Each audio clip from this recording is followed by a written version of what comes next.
اچھا مولانا صاحب 28ویں ترمیم میں نئے صوبوں کی بات گشت سنائی دے رہی ہے، تو اگر نئے صوبوں کی تو بات چیت چلتی ہے تو جمعیت علماء اسلام کا اس پر کیا موقف ہوگا؟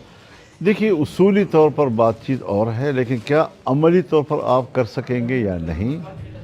آپ نے فاٹا کو مرج کیا صوبے میں، اور ہم کس حد تک مخالفت کرتے رہے، دلیل کی بنیاد پر کرتے رہے، اور اس کے انجام سے ان لوگوں کو آگاہ کرتے رہے، ان کے نقصانات سے ان لوگوں کو آگاہ کرتے رہے، لیکن اسٹیبلشمنٹ جو ہے وہ اپنے آپ کو عقل کل سمجھتی ہے۔ اب عقل کل سمجھنے والے آج کہتے ہیں کہ نہیں، وہ بھی غلط ہوا تھا، اور یہ جو رہے صحیح صوبے ہیں ان کو بھی تقسیم کر دو۔ اب رہے صحیح صوبوں کو تقسیم کرنے کے لیے کیا زمینی ماحول تیار ہے، یا کل پھر ہم روئیں گے کہ ہم نے تو ملک توڑ دیا؟ لہذا اس حوالے سے سب چیزوں کو ابتدا سے نہیں سوچنا چاہیے۔ اچھی سوچ ہوتی ہے، اس کا آغاز بھی وہ اچھی نیت سے کرتے ہیں، لیکن جس کو تدبیر کہتے ہیں، جس کو تدبر کہتے ہیں، اس کا معنی یہ ہے کہ معاملات کے انجام پہ نظر رکھنا۔ تدبیر اور تدبر دونوں کا مادہ دال بیرے ہے، النظر علی دبر الامور، معاملات کے انجام پہ نظر رکھنا۔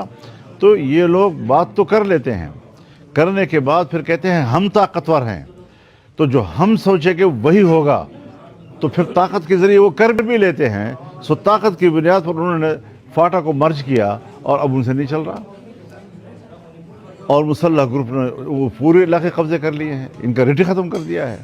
اب وہ پھر لوگوں سے کہہ رہے ہیں کہ علاقے خالی کرو، علاقے خالی کرو، علاقے خالی کرو۔ تو علاقے لوگوں نے پہلے بھی خالی کیے تھے، تو کون سا تیر مارا انہوں نے؟ تو جب یہ ایکشن لیتے ہیں تو مسلح لوگ اس سے آگے اور زیادہ بڑھ جاتے ہیں۔ اس کا معنی یہ ہے کہ پالیسی میں کہیں جھول ہے، پالیسی میں کہیں خلا ہے، پالیسی میں کہیں غلطی ہے۔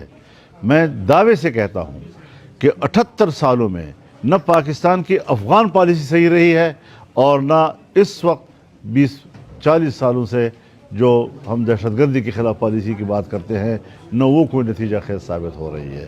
لہذا طاقتور قوتوں کو سوچنا چاہیے کہ معاملات سیاستدان طے کرتے ہیں، طاقت جو ہے وہ تو اگر سیاستدان کہیں گے تو پھر طاقت استعمال ہوگی نا، تو وہ طاقت ضرور ہیں، اچھی طاقت ہے ہماری پاکستان کی، لیکن وہ عقل کل تو نہ سمجھا اپنے آپ کو نا۔